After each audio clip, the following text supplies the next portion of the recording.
All right, so this is the time in our sort of tradition here that we call this the Afterburn. And we take up comments or questions from the body here. So if you have any comments or questions about the teaching from today, you're welcome to raise your hand if you're here locally. Online, Robert is manning the admin desk. He'll take your questions and comments. If you have questions or comments about anything that was not specifically of the teaching today, please just feel free to contact us more directly during the week. The phone number is on our website. Email addresses are on our website, mtoi.org, and we will do our best to try to get to you. Realize that as the ministry is growing, we have over 300 computers that were logged on today, something like that, over 50, 60 of you here in the room, and not to mention, people that will be listening on YouTube later that are anywhere else in the world. It's almost impossible at this point for us to keep up with everything. We're trying to the best we can. So if you have an urgency, first and foremost, make sure it really is an urgency. It's amazing when people will contact us and say, this verse has always bothered me. Well, that's not an urgency.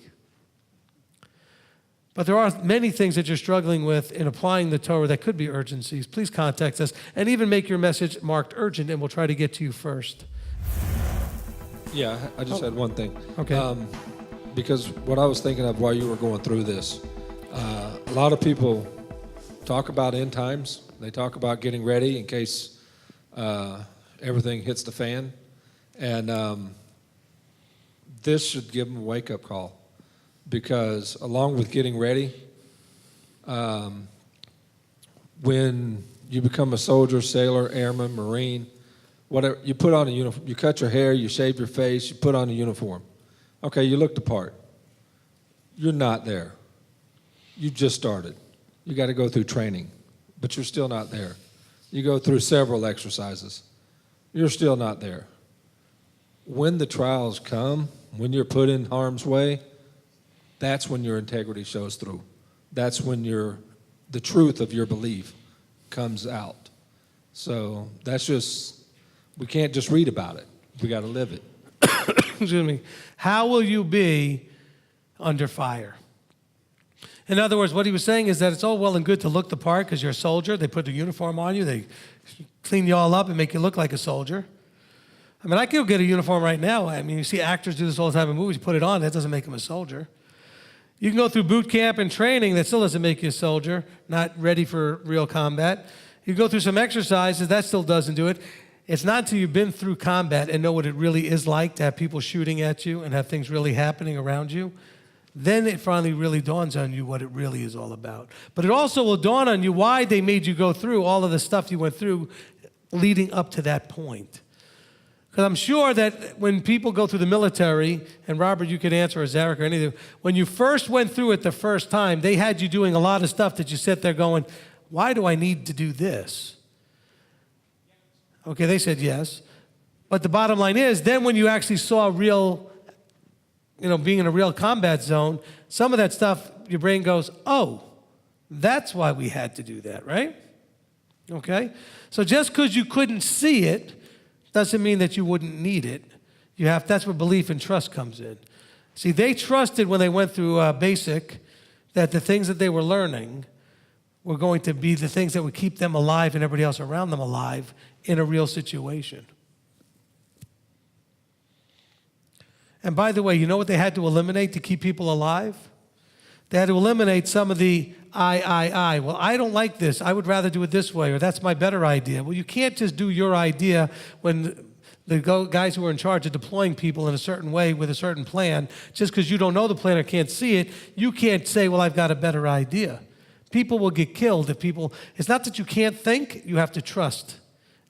See, we're actually in a place now with Yahweh, and that's sort of what the covenant's all about, where he says, stop thinking and do what I say. The thinking part was in your choosing to be here and accept his call. But now that you're here, you're going to have to trust him and stop with the thinking part and start doing part. All you need to now think about is, how do I do what I was trained to do? Abba doesn't want you to think about whether or not to do it. He wants you to trust him and do what he said to do. He told you, in this circumstance, do this, and in this circumstance, do that. Trust him. It should, it's like what I talk about often about the Jewish community, with the idea of asking them, well, why do you keep the Torah? They look at you like, that's a stupid question. What do you mean, why do I keep the Torah? Because I'm a Jew. It's what I do. And if you are raised an Orthodox, actively, participating like an active Torah observant Jew, you don't have to think about keeping Sabbath there's no thinking about whether something's kosher. You're living it. You know it's in you. It's in your fiber of your being. You were raised with it. You were taught it. There's no thinking anymore. There's no hesitation. You don't have to remember to look at the label on packages. You automatically do. In the beginning, you had to remember to check the label when you go to buy something to eat. But now you don't anymore. As a matter of fact, now you know which companies make the stuff that's probably okay, and you've already done your research, and so you got that under control. You don't have to ask, well, is this okay on Shabbat? You already know. It's part of who you are. We need to get to that place where we're going to stop thinking so much, but think about only what he said to do. Not thinking, because thinking is that creative process of trying to decide what to do. Do I want to do this? Do I want to do that? That went into preferences. Don't think from that point of view. I want you to think about doing what he said. Just think about, meditate on him. Let his mind be in you. That's the thinking we need to do. I'm not talking about automaton robots, but we overthink things to try to put that spin on things so we get to do what we want. And so that's when the thinking, well, Rabbi, I was thinking that, if this verse, if it was looked at this way, then it's okay for me to do this. Stop that. That's dangerous thinking. When you start to try to figure out a way to take a verse and make it be okay for whatever it is you wanted. Not a good move. Zarek? Just as kind of like an example of those things, it's weird things that you do when we were training on how to clear a weapon. And everybody's like, there's an acronym they give you, and you slap and then bump and tap and this, that, and the other. And everybody's like, well, if I know the round is lodged in there, why don't I just tap the round assist? And he's like, okay, there's dummy rounds, so go ahead, do your step first and see what happens. And so he said, okay. So we tapped it, and the dummy round, which was luckily a dummy round, went off because that tap, where the way it was lodged, it was up a little bit. So that's why the round didn't feed right. So, and he goes, and that's why you don't tap first. Because if that had been a real bullet, you just exploded your ammo.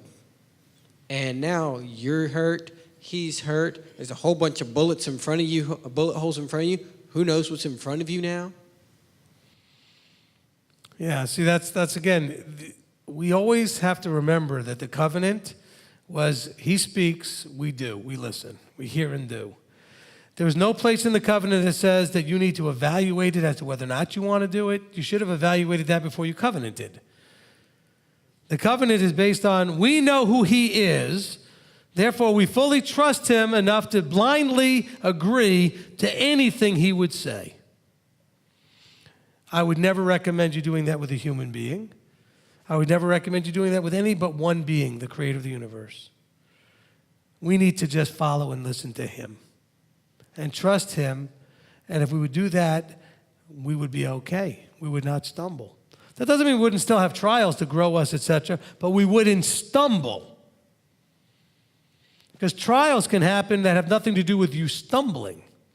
Now, if you stumble, you'll be in different types of trials.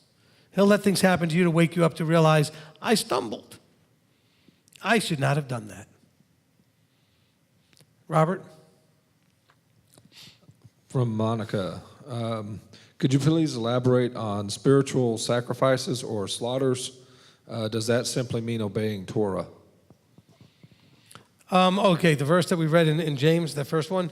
Yeah, I would think that's a lot more we could dig into the verse where it talks about spiritual. It talks about the offerings of our mouth. It talks about prayers.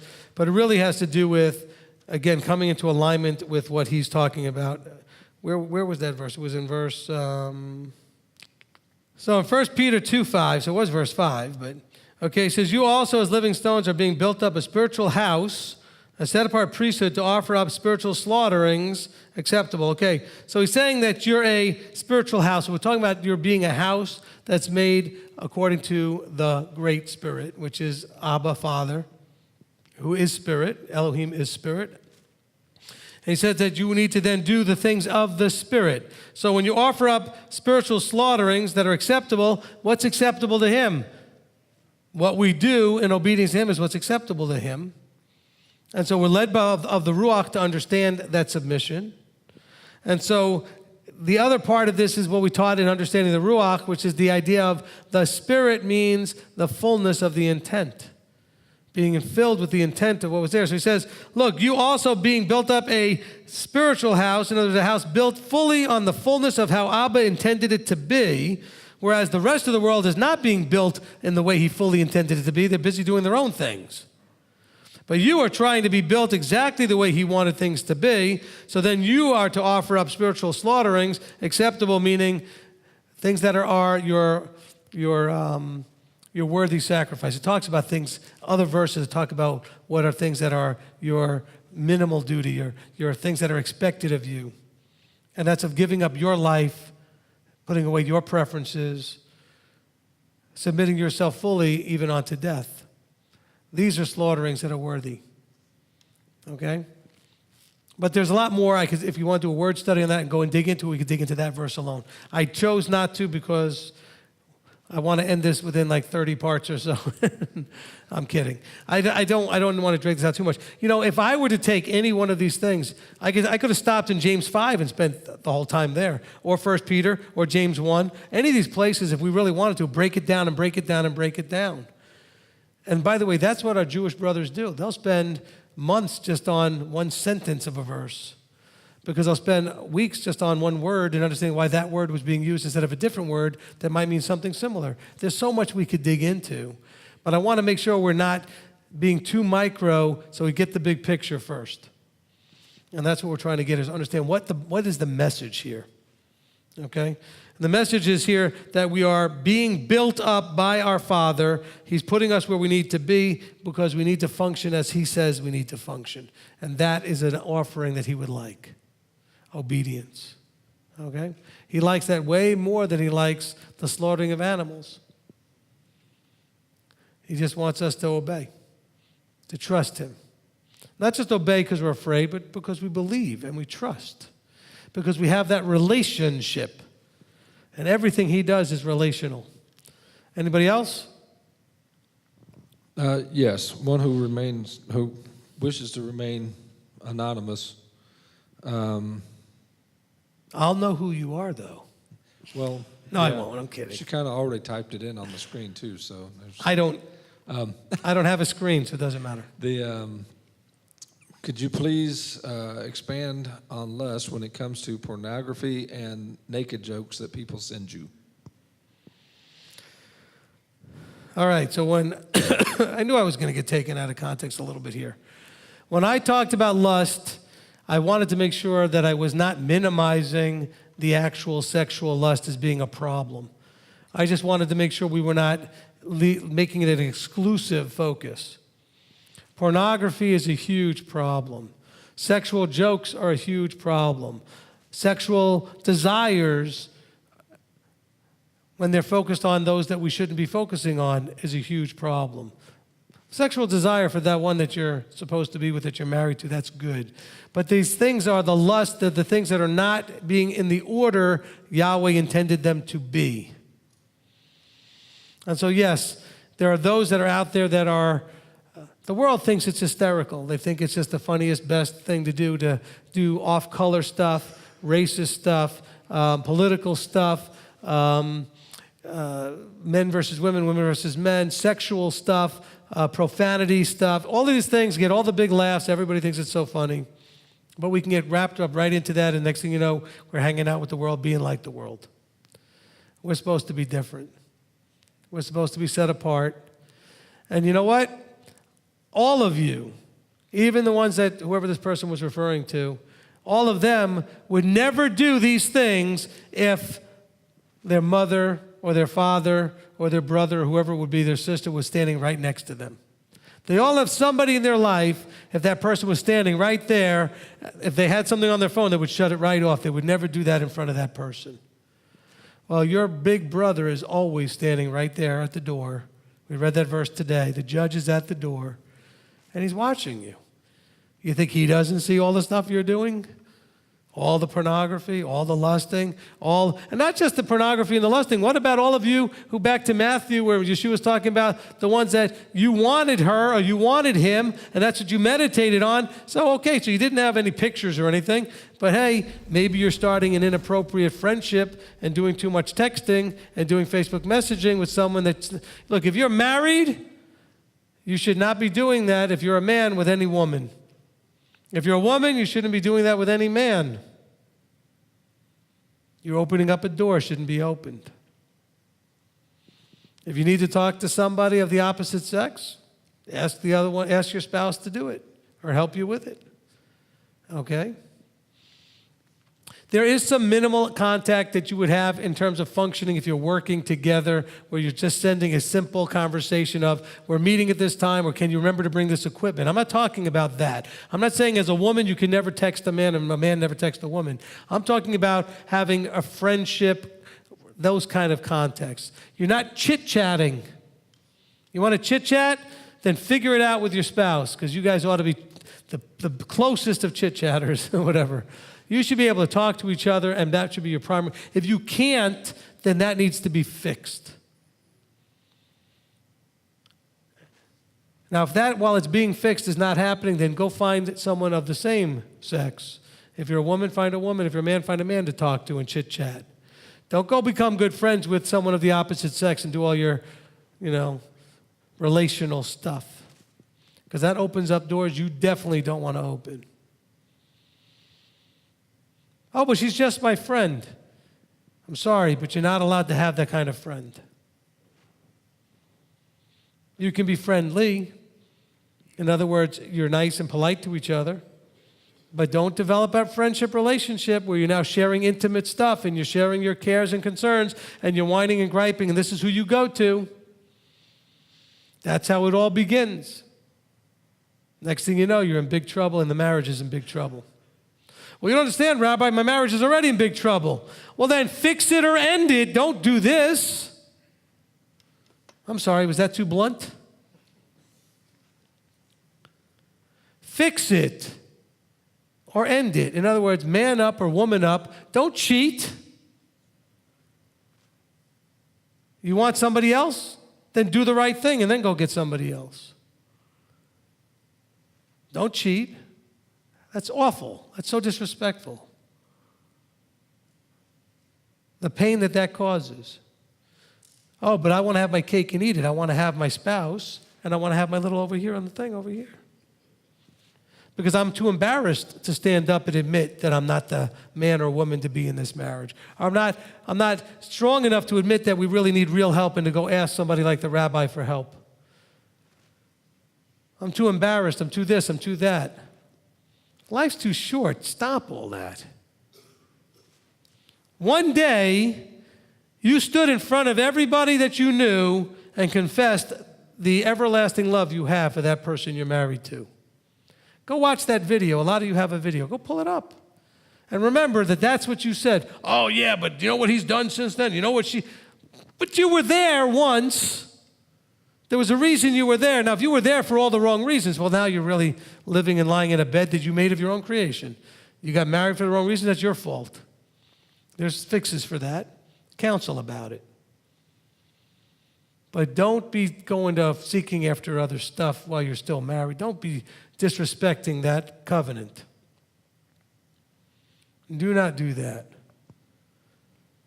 Scripture does not allow you to have that relationship with somebody outside of that covenant of marriage. So don't do it. All right, that was enough of the therapy session. And by the way, if you do ever counsel with me, don't be surprised when I'm just that blunt, because I am. And that's just the way it is. You don't need to hear nonsense. You don't need to be coddled. You need to hear the truth. All right? And so sometimes that hurts. I counseled with somebody recently where I had to say some really strong things, and I think she understood and appreciated it. But my job is not there to take sides. And I only got one side. I want you to be in line with him. My job is to help you get from where you are into that kingdom. And if that means going through some really rough emotional things with family members, it is what it is. Amen? Amen. Robert. Last one from online is from Rick Berry. Could you repeat the instructions you gave about individually writing out the scripture for ourselves? Yeah, what you want to do is just, excuse me, what you want to do is, I would say, have a copy like this. I have the scriptures. I would turn to Genesis chapter 1 if I hadn't already. I mean, we're really up to chapter 12 at this point. But if you haven't done it yet, go to chapter 1. Okay, I'm going to show you. If I had my pen, let me get my pen. Okay? And so I would be reading verse 1. Okay, so I'm going to write Genesis 1. I'm going to write, and I'm going to read it. I'm going to say, in the beginning Elohim created. I'm going to just read it out loud. In the beginning, I'm writing it down. In the beginning, Elohim. And just do that for every verse for the Torah portion. Read it out loud. Read it as you're writing it. Write it by hand. I think there's something that's powerful about doing it by your own hand. Now, if you've got arthritis, if you've got other issues, I understand. Then type it out or whatever you need to do. But if you can write. And it doesn't matter how hard it's going to be to read later. The exercise, even if you never can read it again, the exercise alone will be valuable. Read it, speak it, write it. To keep it so that it's easy enough to do, write one Torah portion a week. Just do it each week. Now, if you're a little bit behind, you're only 2 behind. So play catch up and get there. All right, amen? Did that work for you, Rick? Are we good? But that's how you would do it. You'd have your notebook or your pad, you'd have your pen, and you just start writing it out. Okay? Use a pencil if you're afraid to make a mistake, and that way you can erase. Hey, you can erase it. Okay? But just start to write it out.